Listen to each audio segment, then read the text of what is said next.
पोषण सभी जीवों को ऊर्जा और पदार्थों की एक समान आवश्यकता होती है, लेकिन वे इन आवश्यकताओं को विभिन्न तरीके से पूरा करते हैं। ऊर्जा बाहरी स्रोतों से प्राप्त होती है और भोजन इस उद्देश्य के लिए एक महत्वपूर्ण स्रोत के रूप में कार्य करता है। स्वपोषी जैसे हरे पौधे और कुछ जंतु अकार्बनिक स्रोतों से प्राप्त कार्बन डाइऑक्साइड और जल जैसे सरल खाद्य पदार्थों का उपयोग करते हैं। इसके विपरीत जीव जंतु, जिनमें जानवर और कवक शामिल है, अपनी ऊर्जा आवश्यकताओं के लिए जटिल पदार्थों पर निर्भर रहते हैं। शरीर के रखरखाव और विकास में उपयोग के लिए इन जटिल पदार्थों को सरल पदार्थों में विखंडित किया जाना चाहिए। जैव उत्प्रेरक के रूप में कार्य करने वाले एंजाइम इस विघटन प्रक्रिया को सुगम बनाते हैं। विषमपोषी का अस्तित्व प्रत्यक्ष या अप्रत्यक्ष रूप से स्वपोषी की गतिविधियों पर निर्भर करता है। प्रकाश संश्लेषण के चरणों का क्रम से तुरंत घटित होना आवश्यक नहीं है। उदाहरण के लिए मरुस्थलीय पौधे रात में कार्बन डाइऑक्साइड ग्रहण करते हैं और एक मध्यवर्ती पदार्थ तैयार करते हैं, जिसके माध्यम से दिन में क्लोरोफिल द्वारा अवशोषित ऊर्जा कार्य करती है। स्वपोषी पोषक हरे पौधे कुछ जीवाणु जैसे स्वपोषी जीव अपनी कार्बन और ऊर्जा आवश्यकताओं को पूरा करने के लिए प्रकाश संश्लेषण का उपयोग करते हैं। जिनका कार्बोहाइड्रेट का तुरंत उपयोग नहीं किया जाता, उन्हें भविष्य की ऊर्जा आवश्यकताओं के लिए स्टार्च के रूप में संग्रहित किया जाता है। प्रकाश संश्लेषण प्रक्रिया इस प्रक्रिया में क्लोरोफिल द्वारा प्रकाश ऊर्जा का अवशोषण शामिल है। प्रकाश ऊर्जा रासायनिक ऊर्जा में परिवर्तित हो जाती है, जिससे जल के अणु हाइड्रोजन और ऑक्सीजन में विभाजित हो जाते हैं। इसके बाद कार्बन डाइऑक्साइड का अपचयन करके कार्बोहाइड्रेट का निर्माण किया जाता है। क्लोरोप्लास्ट, जिसमें क्लोरोफिल होता है, प्रकाश संश्लेषण में महत्वपूर्ण भूमिका निभाता है। C6CO2 प्लस 12H2O क्लोरोफिल और सूर्य प्रकाश की उपस्थिति में C6H12O6 plus 6O2 plus 6H2O। यदि आप सूक्ष्मदर्शी से पत्ती की अनुप्रस्थ काट को ध्यान से देखें तो आप देखेंगे कि कुछ कोशिकाओं में हरे रंग के बिंदु हैं। ये हरे रंग के बिंदु कोशिका अंगक है, जिन्हें हरित लावक कहा जाता है, जिसमें क्लोरोफिल होता है। कार्बन डाइऑक्साइड ग्रहण पत्तियों पर स्थित छोटे छिद्र रंध्र स्टोमेटा प्रकाश संश्लेषण के दौरान गैसीय विनियमन को सुगम बनाते हैं। गैसों का आदान प्रदान तने, जड़ों, पत्तियों पर भी होता है। रंध्रों का नियंत्रण रक्षक कोशिकाओं द्वारा होता है, जो खुलने के दौरान प्रसारित होती हैं और बंद होने के दौरान संकुचित होती हैं। जब पौधे को कार्बन डाइऑक्साइड की आवश्यकता नहीं होती तो छिद्र बंद हो जाते हैं। स्वपोषी पौधे के लिए मुख्य तत्व प्रकाश संश्लेषण के लिए आवश्यक जल जड़ों द्वारा मृदा से अवशोषित किया जाता है। नाइट्रोजन, फास्फोरस, आयरन, मैग्नीशियम जैसे आवश्यक तत्व मृदा से ग्रहण किए जाते हैं। प्रोटीन संश्लेषण के लिए आवश्यक घटक नाइट्रोजन अकार्बनिक नाइट्रेट्स या नाइट्राइड के रूप में या जीवाणु द्वारा उत्पादित कार्बनिक यौगिकों के रूप में प्राप्त होता है। विषमपोषी पोषण जीव भोजन के प्रकार और उपलब्धता के साथ साथ इसे प्राप्त करने की विधि के आधार पर अपनी पोषण संबंधी रणनीतियों को अपनाते हैं। स्थिर जैसे घास और गतिशील जैसे हिरण खाद्य स्रोतों के बीच अंतर के कारण जीवों द्वारा अपने पोषण तक पहुँचने और उन्हें संसाधित करने के तरीकों में भिन्नता आती है। विभिन्न प्रजातियों में पोषण तंत्र भिन्न होता है, जिसका उदाहरण गाय और शेर में भिन्नता है। भोजन को ग्रहण करने और उपयोग करने के लिए विभिन्न रणनीतियाँ मौजूद हैं। कुछ जीव अवशोषण के लिए भोजन को बाह्य रूप में तोड़ते हैं, जैसे ब्रेड, मोल्ड, यीस्ट और जैसे कवक, जबकि अन्य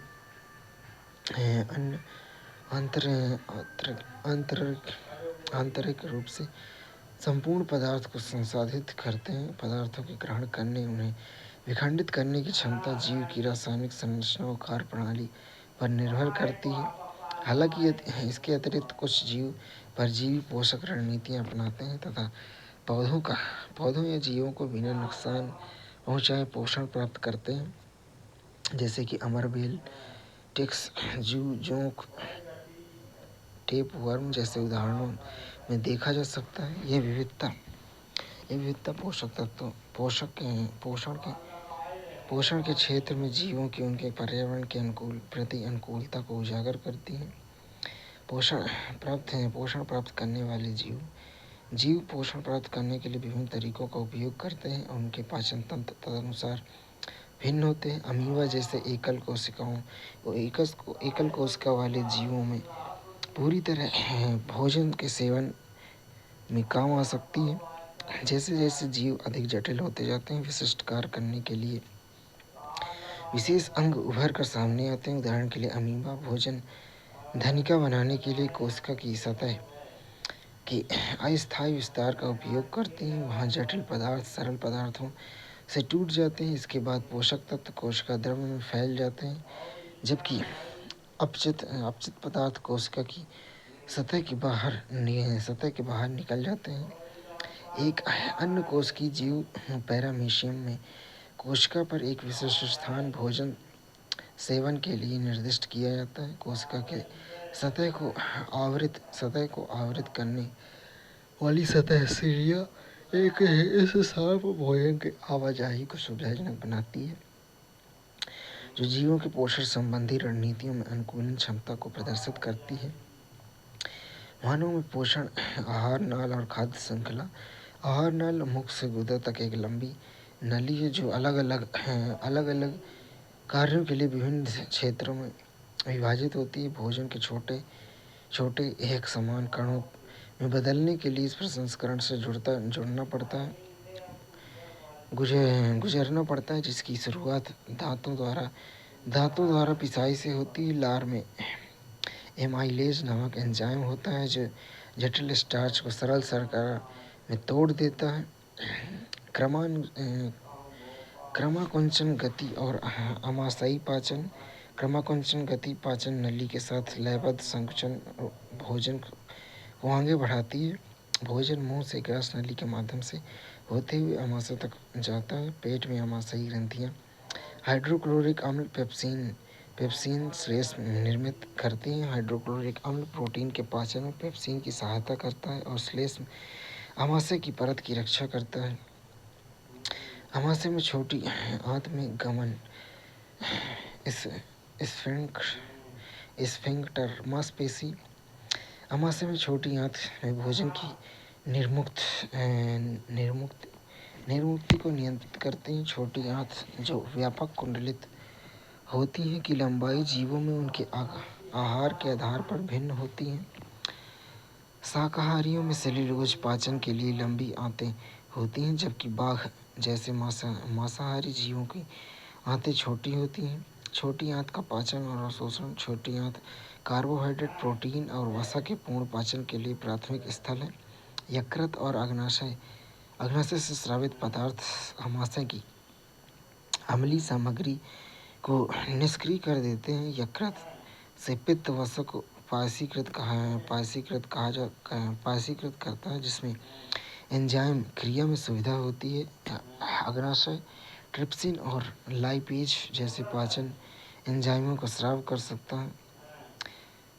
करता है। डेंटल प्लांक दंत क्षय। ये दांतों की सड़न के कारण इनेमल और डेंटिन धीरे धीरे मुलायम हो जाते हैं। यह तब शुरू होता है जब जीवाणु शर्करा पर क्रिया करते हुए अम्ल बनाते हैं जो इनेमल को नरम या अखनीकृत कर देते हैं।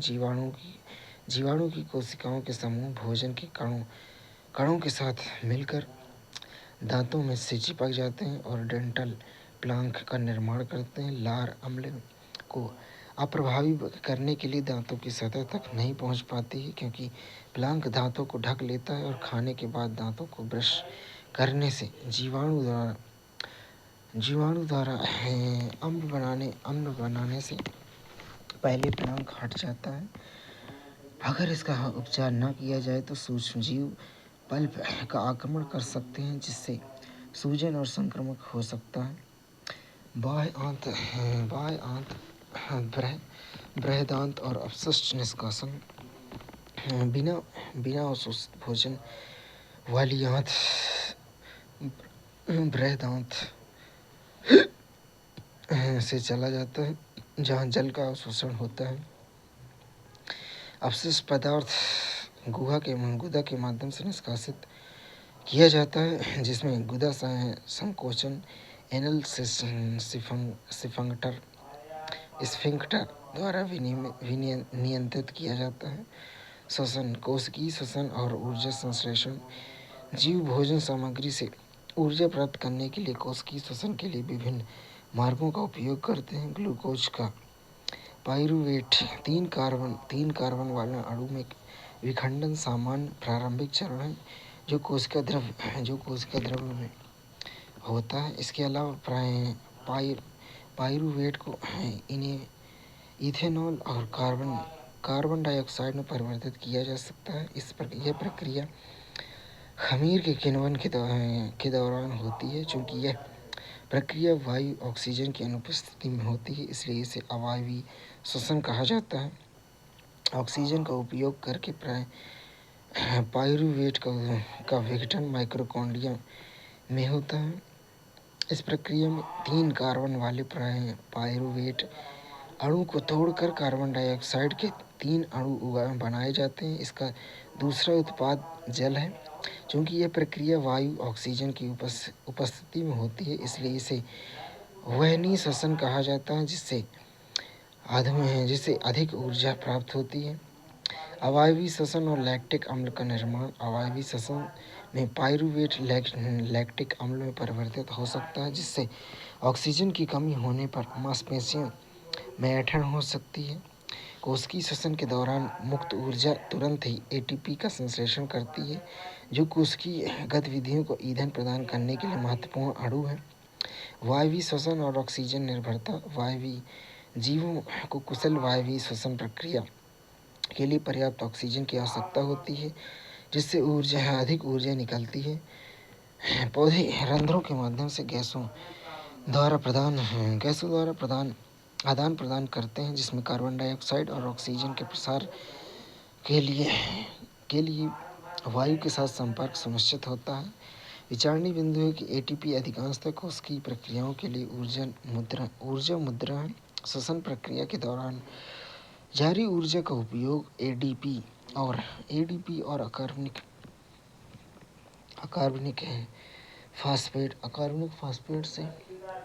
फास्फेट से एटीपी अणु बनाने के लिए किया जाता है। कोशिका में ऊष्माशोषी प्रक्रियाओं के संचालन हेतु इस एटीपी का उपयोग किया जाता है। जब एटीपी में टर्मिनल फास्फेट लिंकेज को जल का उपयोग करके विखंडित किया जाता है तो 30.5 किलोजूल प्रति मोल के बराबर ऊर्जा मुक्त होती है। विचार करें कि कैसे एक बैटरी कई अलग अलग तरह के उपयोगों के लिए ऊर्जा प्रदान कर सकती है। इसका उपयोग यांत्रिक ऊर्जा, प्रकाश ऊर्जा, विद्युत ऊर्जा आदि प्राप्त करने के लिए किया जा सकता है। इसी तरह एटीपी का उपयोग कोशिकाओं में मांसपेशियों के संकुचन, प्रोटीन संश्लेषण, तंत्रिका आवेगों के संचालन और अन्य कई गतिविधियों के लिए किया जा सकता है। जीवों में ऑक्सीजन ग्रहण और कार्बन डाइऑक्साइड निष्कासन। जीव ऑक्सीजन के अवशोषण और कार्बन डाइऑक्साइड के निष्कासन के लिए विविध अनुकूलन प्रदर्शित करते हैं। स्थलीय प्राणी वायुमंडलीय ऑक्सीजन में सांस लेते हैं, जबकि जलीय जीव जैसे मछलियों जल से घुली हुई ऑक्सीजन पर निर्भर करते हैं। पशुओं के विभिन्न अंग ऑक्सीजन को अवशोषित करते हैं, जो अक्सर शरीर की संवेदनशील सतहों को सुरक्षित करने के लिए शरीर के भीतर संरक्षित रहते हैं। मानव श्वसन प्रणाली। मानव श्वसन तंत्र ऑक्सीजन ग्रहण और कार्बन डाइऑक्साइड के उत्सर्जन को सुगम बनाता है। नासिका छिद्र आने वाली वायु को छानते हैं और नम करते हैं, जो गले से होकर फेफड़ों में जाती है। उपास्थि वलय वायु मार्ग के संकुचन को रोकते हैं। फेफड़े कूपिका एल्वियोलस द्वारा निर्मित होते हैं, जहाँ रक्त वाहिकाओं के साथ गैसों का आदान प्रदान होता है। श्वसन तंत्र और गैस विनिमय मनुष्यों से सांस लेने के वक्ष गुहा फैलती है, जिससे वायु फेफड़ों में चली जाती है और कूपिका भर जाती है। श्वसन चक्र के दौरान वायु के अपशिष्ट मात्रा गैस विनियमन के लिए पर्याप्त समय सुनिश्चित करती है। लाल रक्त कोशिकाओं में हीमोग्लोबिन श्वसन वर्णक के रूप में कार्य करता है, जो ऑक्सीजन परिवहन में सहायता करता है। कार्बन डाइऑक्साइड, जो जल में अधिक घुलनशील है, मुख्यतः रक्त के रूप में घुली हुई अवस्था में परिवहित होती है।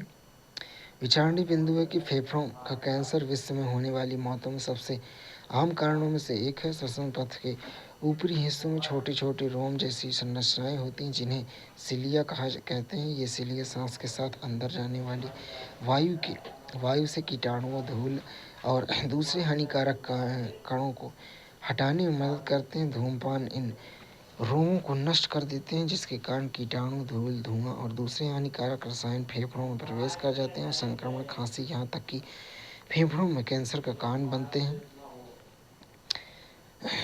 परिसंचरण तंत्र। मानव परिसंचरण तंत्र रक्त एक तरल संयोजी ऊतक है, जिसमें प्लाज्मा कोशिकाएं होती हैं। प्लाज्मा घुले हुए भोजन, कार्बन डाइऑक्साइड और नाइट्रोजन युक्त अपशिष्टों का परिवहन करता है। लाल रक्त कोशिकाएं ऑक्सीजन का परिवहन करती हैं। श्वेत रक्त कोशिकाएं प्रतिरक्षा प्रक्रियाओं में शामिल होती हैं। क्या आप जानते हैं वायु कोशिकीय सतह को फैलाया जाता यदि वायु कोशिकीय सतह को फैलाया जाए तो लगभग 80 वर्ग मीटर से को कवर करेगी। विचार करें कि विनिमय के लिए उपलब्ध बड़ी सतह के कारण गैसों का विनिमय कितना कुशल हो जाता है। इस विसरण द्वारा हमारे शरीर में ऑक्सीजन प्रवाहित हो तो अनुमान है कि ऑक्सीजन के एक अणु को हमारे फेफड़ों से हमारे पैर की अंगुली तक पहुंचने में 3 वर्ष लगेंगे। हृदय एक पेशी अंग है, जिसे चार कक्ष बायां अलिंद, बायां निलय, दायां अलिंद, दायां निलय होता है। कार्बन डाइऑक्साइड युक्त रक्त फेफड़ों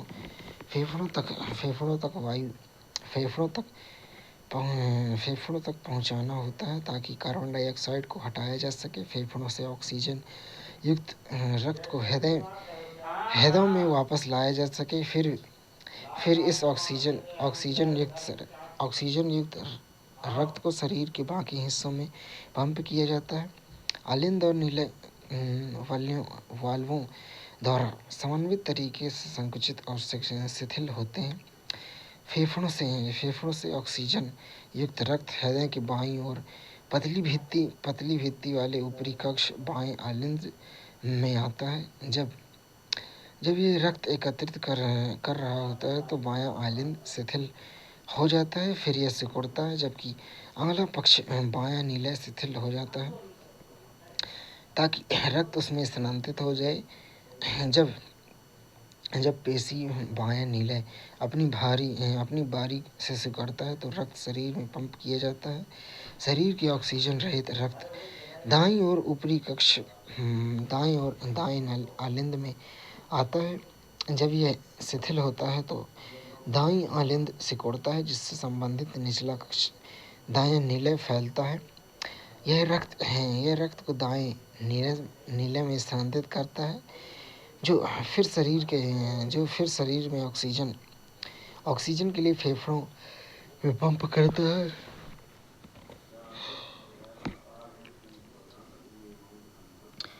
जंतुओं में परिसंचरण। हृदय के दाएं और बाएं हिस्से को अगर अलग करने से ऑक्सीजन युक्त और ऑक्सीजन रहित रक्त का मिश्रण रुक जाता है। पक्षियों और स्तनधारियों में कुशल ऑक्सीजन आपूर्ति के लिए 4 कक्षीय हृदय होते हैं, जबकि उभयचर और सरीसृपों में 3 कक्षीय हृदय होते हैं। मछली में एकल परिसंचरण वाला 2 कक्षीय हृदय होता है। रक्त वाहिकाएं धमनियां मोटी लोचदार दीवारों के साथ उच्च दाब में रक्त को हृदय से दूर ले जाती हैं। सिराएं अंगों में रक्त एकत्रित करती हैं और इसे वाल्व युक्त हृदय में वापस भेजती हैं। कोशिकाएं एक कोशिका वाली मोटी वाहिकाएं रक्त और कोशिकाओं के बीच पदार्थों के आदान प्रदान को सुगम बनाती हैं। कुशल परिसंचरण के लिए रक्त बनाए रखने महत्वपूर्ण है। प्लेटलेट्स और थक्का जमना। रक्त में प्लेटलेट्स कोशिकाएं चोट के स्थान पर थक्का बनाने में मदद करती हैं, जिससे अत्यधिक रक्तस्राव को रोका जा सके। रक्त की हानि को कम करने और परिसंचरण तंत्रों में दबाव बनाए रखने के लिए थक्का बनाना आवश्यक है। लसिका तंत्र। लसिका एक रंगहीन तरल पदार्थ है जो प्लाज्मा प्रोटीन रक्त कोशिकाओं से बनता है और कोशिका छिद्रों के माध्यम से ऊतकों में जाता है। लसिका कोशिकाओं से प्रवाहित होकर पचे हुए वसा का परिवहन करती है तथा अतिरिक्त तरल पदार्थों को वापस रक्त में प्रवाहित करती है। लसिका ग्रंथियां लसिका से अशुद्धियों को छानकर निकालती हैं। पौधों में परिवहन। पौधे CO2 जैसे सरल यौगिक ग्रहण करते हैं और क्लोरोफिल युक्त अंगों मुख्य रूप से पत्तियों से प्रकाश संश्लेषण करते हैं। मृदा नाइट्रोजन फास्फोरस खनिज जैसे कच्चे माल का एक समृद्ध स्रोत है। जड़ें मृदा के संपर्क में आकर पौधे की वृद्धि के लिए इन पदार्थों को अवशोषित करती हैं। जब मृदा के संपर्क में आने वाले अंग और क्लोरोफिल युक्त अंगों के बीच दूरी अधिक होती है तो कुशल परिवहन अत्यंत महत्वपूर्ण होता है। कम ऊर्जा आवश्यकता वाले पौधे अपेक्षाकृत धीमी परिवहन प्रणाली का उपयोग कर सकते हैं। जाइलम और फ्लोएम जल खनिज प्रकाश संश्लेषण के उत्पादों को स्थानांतरित करने के लिए स्वतंत्र रूप से व्यवस्थित संवाहक नलिकाएं होती हैं। जाइलम जल परिवहन जड़ों तनों पत्तियों में वाहिकाएं जल परिवहन के लिए परस्पर संबंध मार्गों का निर्माण करती हैं। जड़ कोशिकाओं में आयनों के सक्रिय अवशोषण और सांद्रता में अंतर उत्पन्न होता है, जिससे जल जड़ों में चला जाता है। वाष्पोत्सर्जन अर्थात पत्तियों से जल वाष्प का बाहर निकल जाना चूषण क्रिया उत्पन्न करता है जो जल को जड़ों से पत्तियों की ओर खींचता है। वाष्पोत्सर्जन तापमान नियमन में भी सहायता करता है। फ्लोएम खाद्य और पदार्थ परिवहन। फ्लोएम के माध्यम से स्थानांतरण में प्रकाश संश्लेषण अमीनो एसिड और अन्य पदार्थों के घुलनशील उत्पादों की गति शामिल होती है।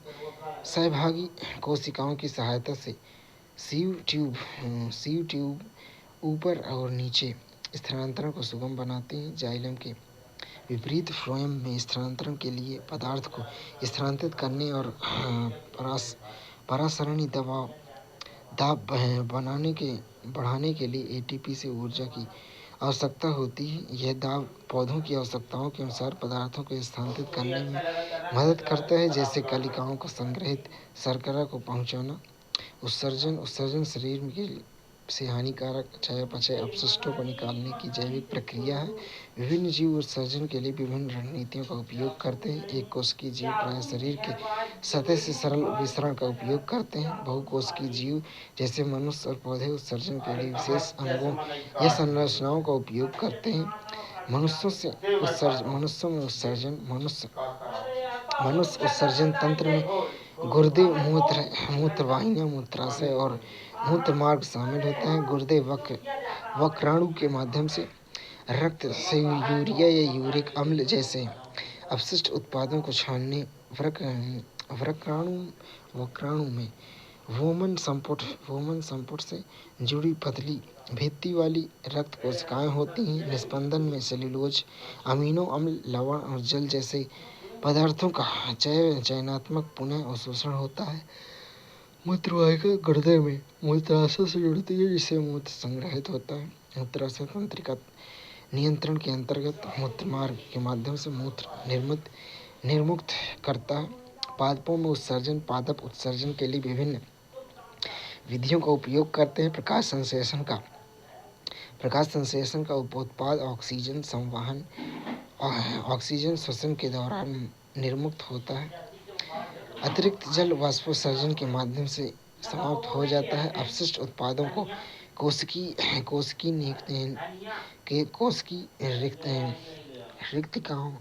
रिक्तिकाओं में या पत्तियों जैसे भागों में अंगीकृत किया जा सकता है जो गिर जाती है। रेनिन गोंद और अन्य अपशिष्ट पदार्थ विशेष रूप से पुराने जाइलम में संग्रहित होते हैं। कुछ अपशिष्ट पदार्थ पौधे के आसपास की मृदा से में उत्सर्जित हो जाते हैं। जंतु और पादपों के उत्सर्जन की तुलना मनुष्य सहित सभी जीवों में अपशिष्ट को कुशलतापूर्वक हटाने के लिए विशिष्ट उत्सर्जन अंग होते हैं। पादप अपशिष्ट प्रबंधन के लिए विभिन्न संरचनाएं, भंडारण तंत्रों और भागों के प्रवाह का उपयोग करते हैं। दोनों जीव अपनी शारीरिक विशेषताओं और पर्यावरणीय अंतरक्रिया के आधार पर रणनीतियां अपनाते हैं। कृत्रिम वृक्क अपोहन किडनी फेल होने की स्थिति में कृत्रिम किडनी का प्रयोग किया जा सकता है।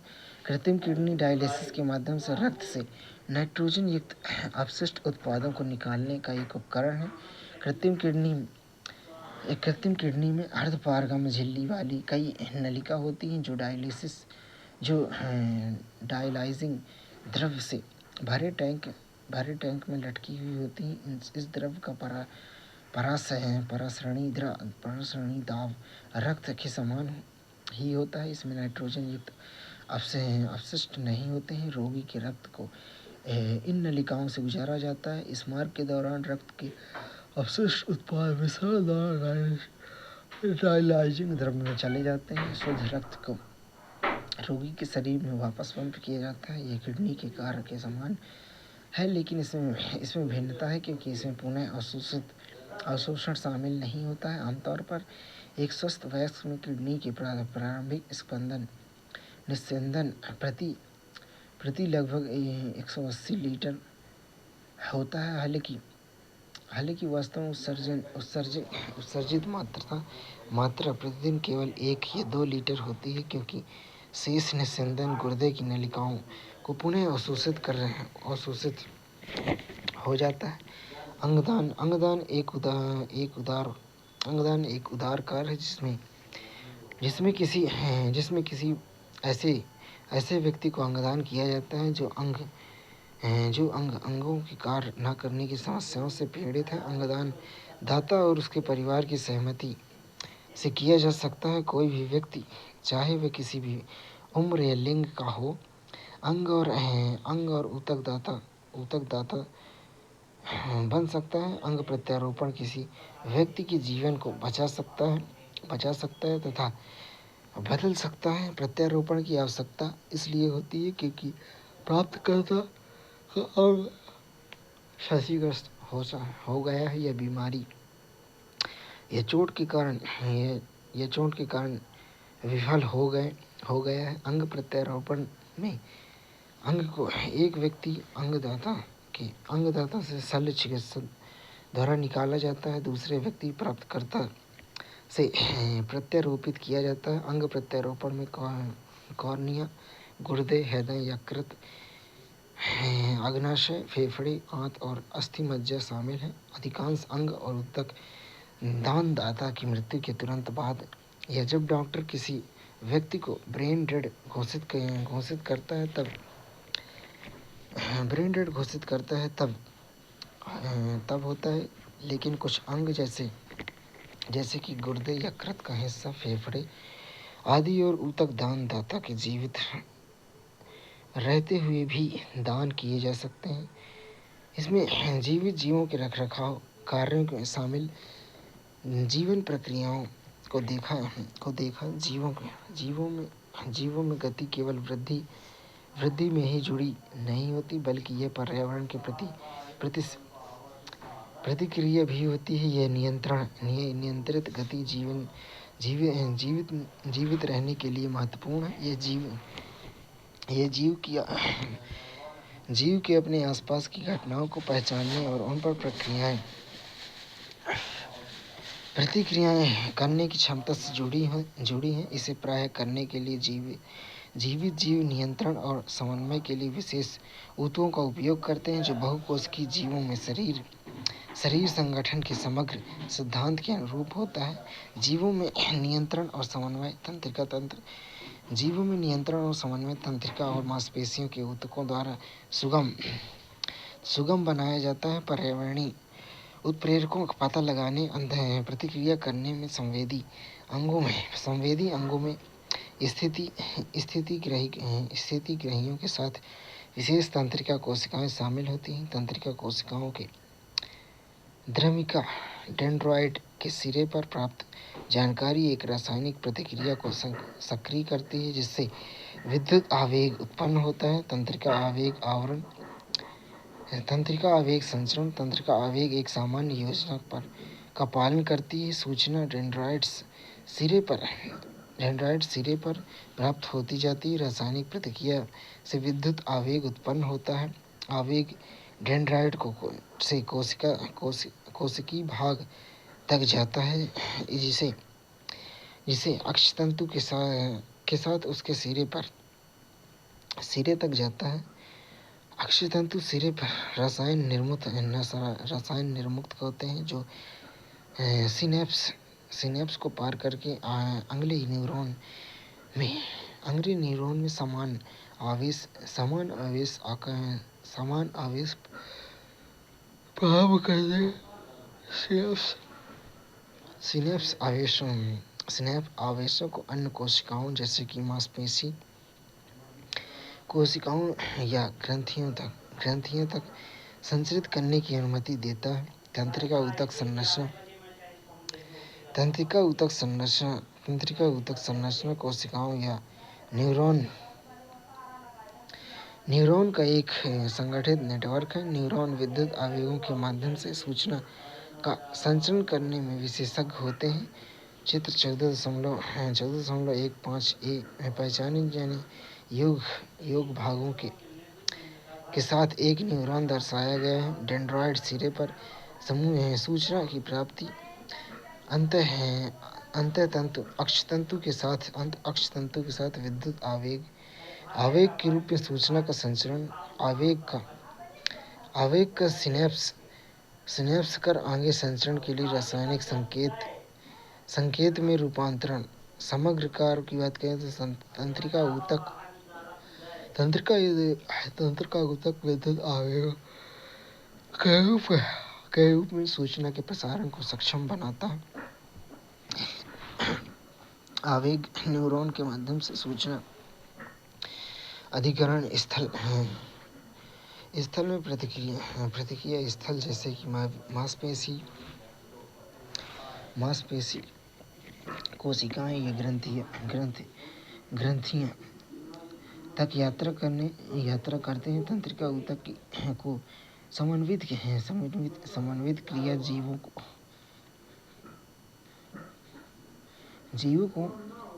जीवों को उत्तेजनाओं का तेजी से पता लगाने, उन प्रतिक्रिया करने की अनुमति देती है। प्रवृत्ति क्रियाएं पर्यावरण उत्प्रेरकों के प्रति आकस्मिक स्वचालित प्रतिक्रियाएं होती हैं। वे सचेत विचार या नियंत्रण की भावना के बिना घटित होती हैं। उदाहरण में शामिल है खतरे से दूर कूदना या दर्द के पीछे हटना। प्रतिवर्ती स्थितियों में प्रक्रियाएं त्वरित होती हैं और उनमें सचेत चिंतन शामिल नहीं होता है। लौ को छूना एक अविलंब खतरनाक स्थिति है, जिसके लिए त्वरित प्रतिक्रिया की आवश्यकता होती है। चिंतन में कई न्यूरॉन से तंत्रिका आवेगों में जटिल अंतरक्रिया शामिल होती है। शरीर में चिंतन संबंधी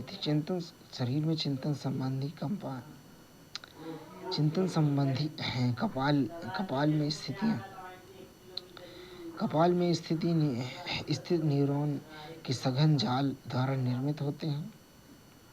मस्तिष्क शरीर के विभिन्न भागों में संकेत प्राप्त करता है, इसके बारे में चिंतन करना और तदनुसार प्रतिक्रिया करता संकेत प्राप्ति और मांसपेशियों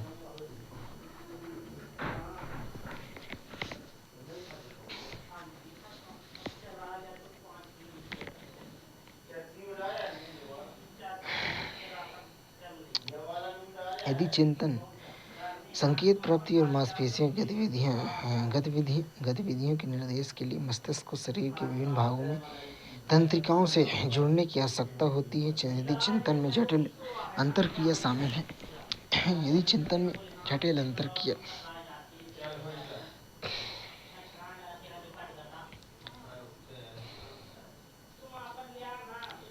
जटिल अंतरक्रिया शामिल है तो किसी गर्म वस्तु को छूने पर प्रतिक्रिया बहुत अधिक समय लग सकता है, जिससे जलन हो सकती है। प्रतिवर्ती चाप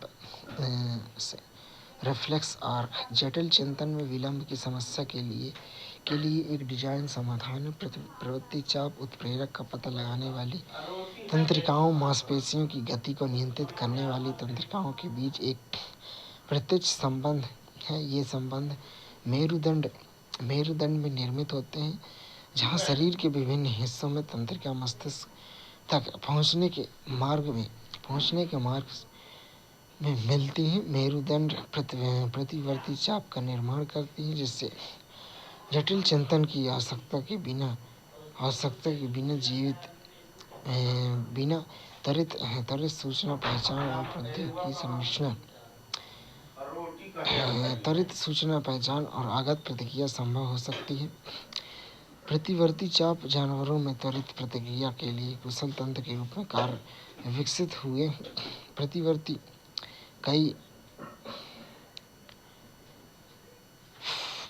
चाप जानवरों में त्वरित प्रतिक्रिया के लिए कुशल तंत्र के रूप में विकसित हुए हैं।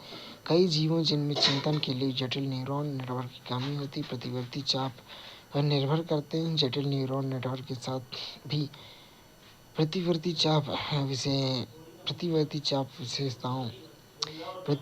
चाप उत्तेजनाओं के प्रति तीव्र प्रतिक्रिया के रूप में अधिक कुशल बने रहते हैं। मानव मस्तिष्क प्रतिवर्ती क्रियाएं मेरुदंड का एकमात्र कार्य नहीं है। रीढ़ की हड्डी तंत्रिकाओं से बनी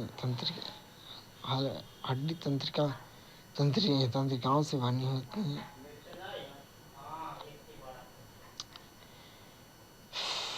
रीढ़ की हड्डी तंत्रिकाओं से बनी होती है, जो सोचने के लिए जानकारी प्रदान करती है। जटिल चिंतन और तंत्रिका संबंधी मुख्य रूप से मस्तिष्क से होते हैं। मस्तिष्क और रीढ़ की हड्डी मिलकर केंद्रीय तंत्रिका तंत्र का निर्माण करते हैं। केंद्रीय तंत्रिका तंत्र शरीर के सभी अंगों में सूचना को एकीकृत करता है।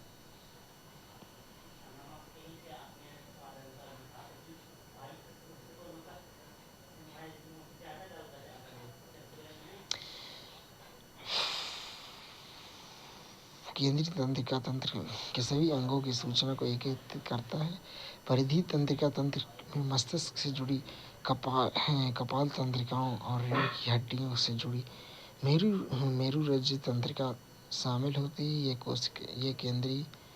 यह केंद्रीय कोशिका तंत्र और शरीर के अन्य भागों में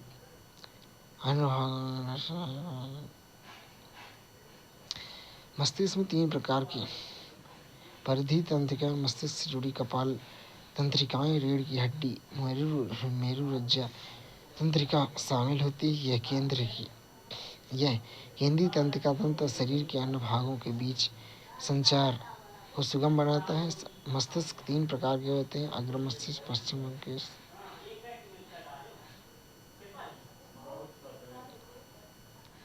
प्रारंभिक चिंतन केंद्रों के रूप में कार्य करते हुए अग्र मस्तिष्क संवेदी आवेगों को प्राप्त करता है। सुनने, सूंघने, देखने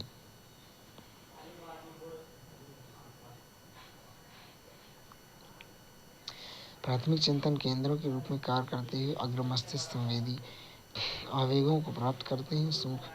सुनने, सूंघने, देखने आदि के लिए विशेष क्षेत्र विशेष क्षेत्र और मस्तिष्क में मौजूद क्षेत्र का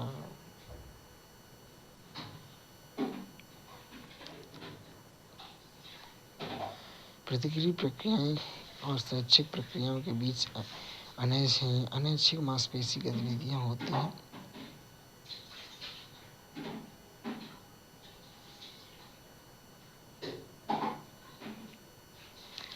संवेदी भाग में संवेदी जानकारी की व्याख्या करने और निर्णय लेने